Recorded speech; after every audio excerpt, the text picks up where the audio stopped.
Renan, um prazer ter você aqui com a gente. Eu recebi aqui, olha, da Amanda, que a gente entrevistou.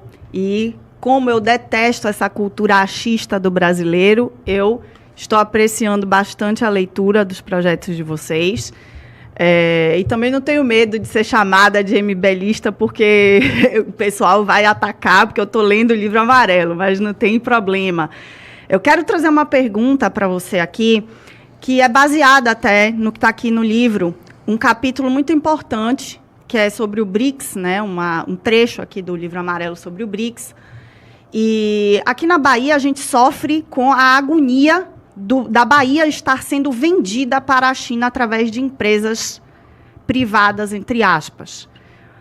Eu queria saber desse posicionamento. Para mim, não ficou tão claro qual que seria o posicionamento do MBL. Assim, a gente sabe que tem prós e contras em estar no BRICS, mas a gente também sabe que hoje existe uma guerra travada dos Estados Unidos contra países que pertencem ao BRICS. Qual que seria o posicionamento geopolítico brasileiro nessa escalada, né? Nessa escalada que a gente está vendo cada vez maior entre um lado e outro, onde a gente está aqui do lado de, inclusive, países importantes economicamente, mas muito autoritários do ponto de vista governamental. Qual que seria a sua postura neste processo, sendo presidente da República? Uma pergunta assim, você está com o livro 4, que é acho que é o Brasil Poderoso, do livro amarelo? O Brasil Poderoso, foi o que a Amanda me mandou. Esse aí é bem interessante porque ele trata desse assunto e ele trata as coisas num prisma que é interessante. Nós estamos numa armadilha. Para a gente entender a nossa situação com a China e com o BRICS, o Brasil se colocou numa armadilha pelas decisões estúpidas tomadas pelo governo PT nos últimos 20 e poucos anos. Quais foram as decisões estúpidas? Nós não fizemos uma agenda de competitividade, nós nos entregamos à China como um vendedor de matéria-prima barata. A China naturalmente cresceu industrialmente, ela cresceu, aumentou a complexidade industrial dela, ela nos exporta os produtos industriais, eles terminaram de quebrar uma indústria que já estava combalida desde os anos 90, então a gente perdeu a indústria nossa. E aí, na prática, assim, olhando com carinho, ficou uma relação muito frágil, em que nós precisamos vender muito para a China para sustentar nossa balança comercial, para poder ter entrada de dólares aqui, enquanto a China quer fazer investimentos aqui para ela escoar muito barato essa nossa produção para lá. Eles vão trazer empresas deles, vão instalar essas empresas deles aqui.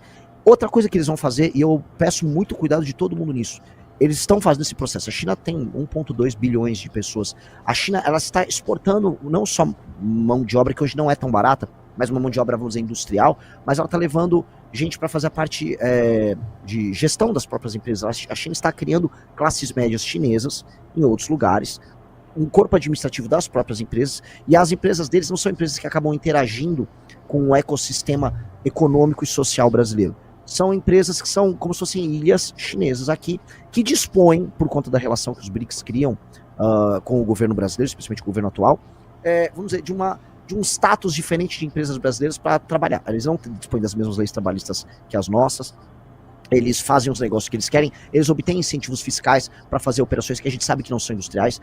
Toda essa história da BYD indo para Camaçari, eu conheço um pouco o complexo industrial aí, conheço a Simões Filho, a Camaçari, todas as operações dos fornecedores.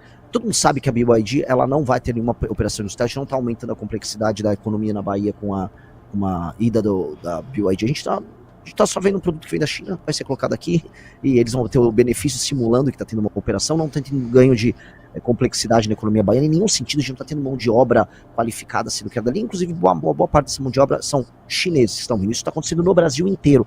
Pouso Alegre, lá no sul de Minas Gerais, mesma coisa, a fábrica é construída por trabalhadores chineses, e depois operários chineses, e uma equipe administrativa chinesa fica lá, e aí a China nos enxerga dessa maneira. Como nós não conseguimos obter complexidade industrial e estão numa posição fraca dependendo deles, eles vão instalando operações deles aqui, que são entrepostos da operação real deles, que é lá na China, e isso nos impede de construir a tal da soberania, que o PT fala, mas a nossa própria complexidade econômica. A gente sequer dispõe disso. Então, eu acho que é uma relação completa de dependência, mas o paradoxo dessa história toda é que nós nos enfraquecemos tanto nas últimas décadas, que se hoje um presidente da República falar, vai embora daqui, podemos nos ferrar. Então, a gente tem que fazer ao meu ver, uma agenda de competitividade muito grande para a gente aumentar a nossa complexidade produtiva, não só industrial, mas economia de serviços, diversificar nossa pauta de exportação, fazer parceria com outras nações e aí diminuir a sinodependência,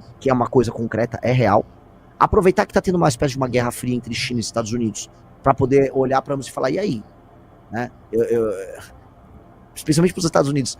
Como é? Você não quer ter o inimigo aqui no Brasil? Eu também não quero ser seu inimigo. Agora, como é que você ajuda a gente a dar esse salto? Né? Na posição que a gente está, que é essa posição de dependência, de fraqueza, não temos sequer condição de chegar num governo americano e falar, e aí? Por exemplo, os Estados Unidos estão numa política de tirar indústrias deles de lá e levar para outras nações, o Vietnã, uma delas, Índia, México. Nós não estamos nessa agenda deles. Né? Nós não estamos nos beneficiando em nada na briga China e Estados Unidos. Pelo contrário, o Brasil é o otário que está só se dando mal nessa briga toda. Então a gente vai ter que sair dessa dependência, vai ter que ser, a meu ver, uma transição muito resoluta, e inclusive para ter força de negociação com esses polos, que é uma coisa que a gente propõe aí no Livro Amarelo, nós vamos ter que projetar a nossa força na América do Sul. É o caminho natural. O Brasil tem que arrumar as contas, retomar o próprio território, ficar pronto, gerar competitividade e aí começar a projetar poder e se organizar na América do Sul, bloca a América do Sul sob a liderança de um Brasil, que é o que o Brasil nasceu para ser, e aí com a América do Sul blocada ao redor dele, eu já estou falando no horizonte de 30 anos, aí sim, a gente pode negociar com os cachorros grandes com um mínimo de dignidade. Hoje nós somos o otário que acha que é grande e fica lá, vou xingar Israel, como o Lula fica fazendo, mas na prática é um cachorrinho. Tá? Nós estamos numa posição geopoliticamente patética, muito frágil. Então, a meu ver, se eu puder fazer um resumo de tudo, uma transição para além da China, ganhos de competitividade muito altos e expansão do nosso poder para a América do Sul, que é algo que a gente está propondo nesse livro, no fascículo 4 do Livro Amarelo. Gostou desse vídeo? Se inscreva em nosso canal e nos ajude curtindo e compartilhando.